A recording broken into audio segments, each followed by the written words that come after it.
Imagine being accused of stealing a $9,000 necklace.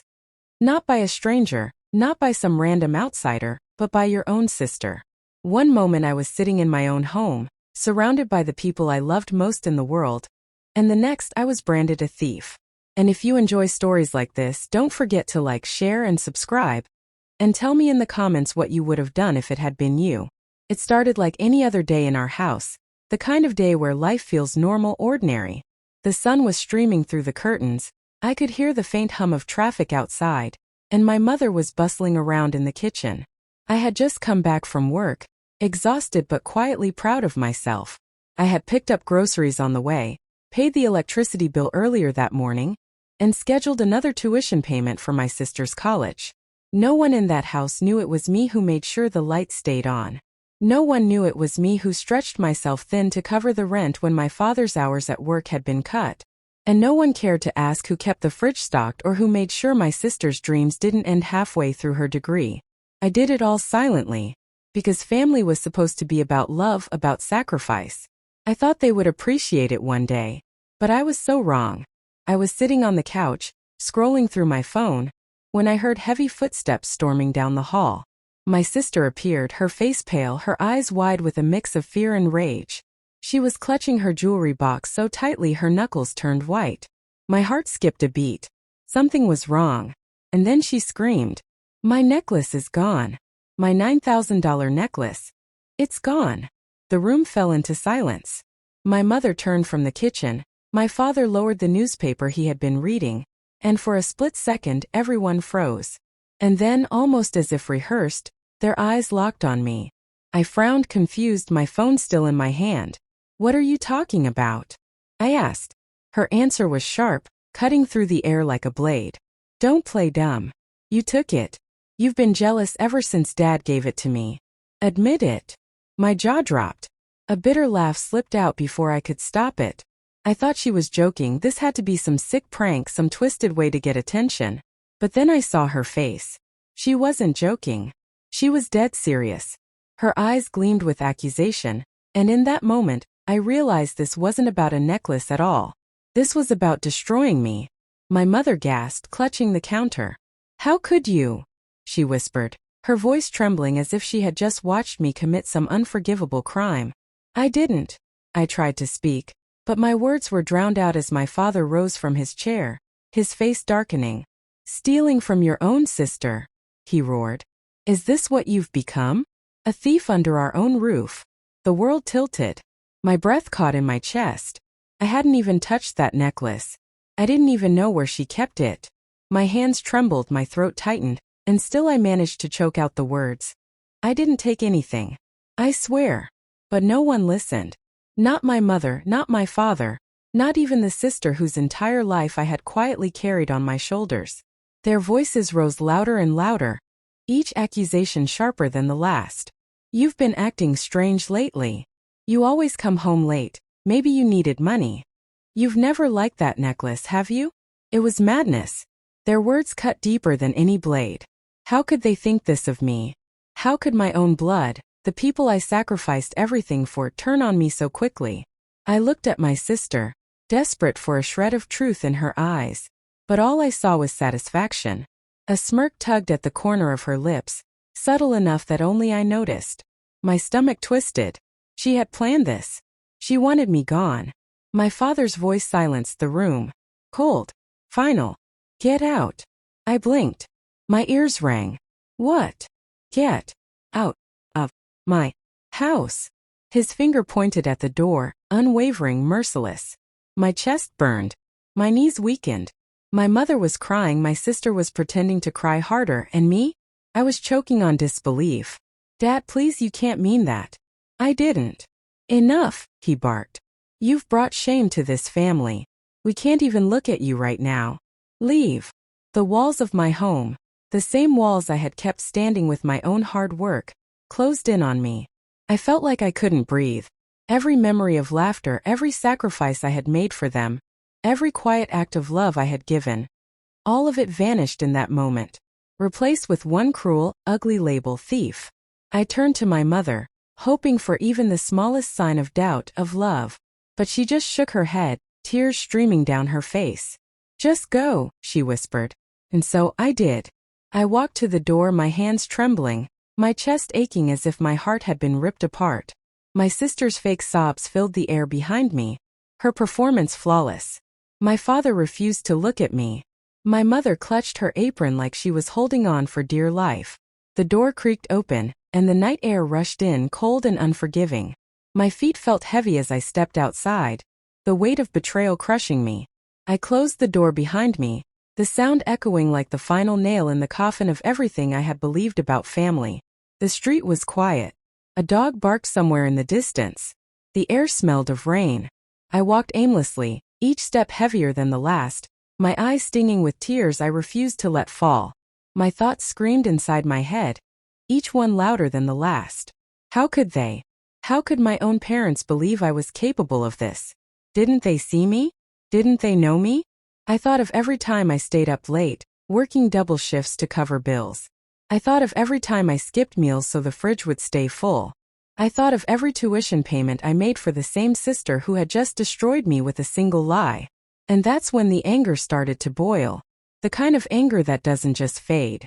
The kind of anger that changes you. They thought they had punished me by kicking me out. They thought I was gone, worthless, broken. But what they didn't know, what not even my lying sister realized, was that I was the one keeping them afloat. The electricity, paid by me. The groceries, bought by me. The tuition that kept my sister in school, covered by me. Every detail of their comfortable lives was secretly balanced on my shoulders. And now I was gone. They had thrown me out like garbage, but they had no idea what was coming, because the moment I stopped carrying their weight, everything was going to collapse. I walked down that street with nothing but the clothes on my back and a storm raging in my chest. The night air was cold, but not half as cold as the betrayal burning inside me. My own family, the people I had sacrificed everything for, had tossed me out like I was nothing. I didn't know where to go. I didn't have a bag, not a dollar in my pocket. Just my phone, my keys, and the crushing weight of disbelief. I ended up at the bus stop, sitting on the hard metal bench as the city lights blurred in my eyes. For the first time in years, I felt completely alone. And then it hit me. They thought they had punished me, but they had no idea that I was the one keeping everything together. The bills, the tuition, the food, all of it came from me. Without me, everything they took for granted would come crumbling down. So I made a decision. If they believed I was a thief, if they wanted me gone, then I would give them exactly what they asked for. I would disappear. No more bills. No more tuition payments. No more groceries magically appearing on the counter. Nothing. The next morning my phone buzzed. A dozen missed calls from my mom, a string of texts from my dad. First I thought maybe they realized their mistake. Maybe they wanted to apologize. But no. The messages were short, sharp, and full of desperation. The internet isn't working. Did you forget to pay the bill? Your sister's tuition bounced. What's happening? I stared at the screen, my lips curling into a bitter smile. Finally, they were seeing the truth. The comfort they lived in wasn't theirs. It was mine. But instead of answering, I turned my phone off. If they wanted to throw me out, they could deal with the fallout. Days passed. The calls multiplied. The texts grew angrier, then more desperate. My mom's messages shifted from fury to pleading. My sister even messaged me once. Not to apologize, but to demand I fix the mess she was in. I ignored them all.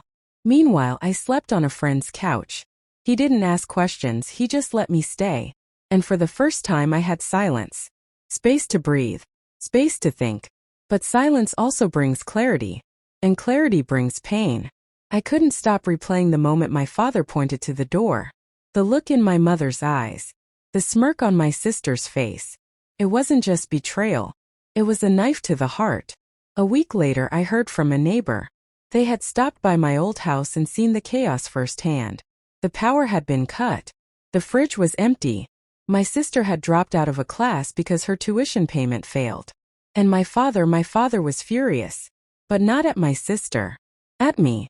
Because in his eyes I had abandoned them. Abandoned them. The word made me laugh out loud, bitter and hollow. I hadn't abandoned anyone. I had been abandoned by them. By the very people who should have defended me, who should have trusted me. But here's the thing. Pain has a way of hardening you. Each message I ignored, each day that passed, each desperate voicemail they left me, it didn't break me. Built me. It turned my hurt into resolve. Because if they wanted me gone, I would stay gone. But one day, when the truth finally surfaced, when the lies they believed came crashing down around them, I would be there. And they would have no choice but to face what they had done. And as fate would have it, that moment came sooner than I expected. Fate has a way of revealing the truth, no matter how hard people tried to bury it. I was gone for barely 2 weeks when it all started to unravel.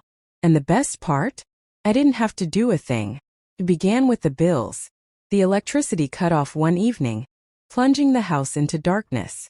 My mother panicked. My father raged. My sister screamed about how she couldn't study, couldn't charge her phone, couldn't live like this. They called me dozens of times that night. Each call went unanswered. Then came the tuition. A formal letter arrived from the college, informing my sister that her enrollment was suspended due to missed payments. That necklace she had once paraded around proudly couldn't buy her way back in. She was furious, not at herself, not at her lies, but at me. She sent me a message dripping with venom. "This is your fault. You're ruining my life." I stared at the message, my chest burning with equal parts rage and bitter satisfaction. She had ruined my life first. She had stolen my dignity, my family, my home. All with one lie. And now she was tasting what it felt like when her safety net disappeared. My father's messages grew more desperate by the day. At first, he was furious, demanding I return and fix what I broke. But soon the tone shifted. His words softened, cracked with exhaustion. "We didn't know, son. We didn't realize. Please come home. We need you." I didn't respond. Not yet. One evening my phone rang again. But this time it wasn't them. It was my father's brother, my uncle. A man I respected, a man who always saw me clearly, even when others didn't. His voice was calm but heavy. "I heard what happened," he said. "And I know the truth. Don't worry. Everyone else will too." My chest tightened. I didn't ask how he knew, but I trusted him. My uncle had connections, influence, and most importantly, integrity. Days later, the storm finally broke. My sister had organized a small family gathering at the house, perhaps to distract from the chaos. She wanted to keep up appearances, to pretend everything was fine. But my uncle showed up. And he didn't come quietly. He walked in with a stack of papers in his hand, and a look on his face that silenced the entire room. My father rose, confused. My mother trembled. My sister tried to smile sweetly, but the smile faltered when my uncle dropped the papers on the table. "Do you know who has been paying your bills? Covering your debts? Keeping this roof over your heads?" he asked. His voice was sharp, commanding. My father frowned. "I handle my family," he said, defensive. But my uncle shook his head. "No, you don't. He does." He pointed to me. The room went still. I wasn't even there, but my presence filled the space. "Every month, your son sacrificed his own comfort to pay for your electricity, your food, your daughter's tuition. And what did you do in return? You threw him out over a necklace that was never stolen." Gasps filled the room. My mother's hand flew to her mouth. My sister's face drained of color. "That necklace," my uncle continued, "was found at a pawn shop down the street. Sold by none other than your daughter's boyfriend. She gave it to him herself. And then she blamed her own brother to cover her tracks." Silence. Heavy. Crushing. My father staggered back, his face pale. My mother sobbed into her hands. And my sister fell to her knees, stammering excuses that no one wanted to hear. That was the moment. The moment the truth exploded like a firework in the night sky. The lies were gone. The betrayal exposed. The family that had thrown me away now stood drowning in the guilt of what they had done. Later that night, my father showed up at the place I was staying. His voice was broken, his shoulders slumped. "Son, we were wrong. Please forgive us. Come home." I looked at him, my heart heavy with years of sacrifice and 2 weeks of fresh scars. Forgive? The word tasted bitter. Could I forgive people who believed a lie over my truth? Who abandoned me without hesitation? I shook my head slowly. "Home," I whispered. "That house stopped being my home the moment you threw me out." He wept. My mother wept. My sister couldn't even look me in the eye. And me? I stood taller than I ever had, because for the first time in my life they saw me. The real me. Not the scapegoat. Not the thief. The backbone. The one they couldn't survive without. I didn't go back. I built my own life brick by brick away from their lies. And though they tried, though they begged, I never gave them what they threw away. Because sometimes revenge isn't about screaming. It isn't about fighting. Sometimes the most powerful revenge is walking away and letting the truth do the talking. If this story hit you as hard as it hit me, don't forget to like, share, and subscribe and tell me in the comments. Would you forgive them or walk away like I did?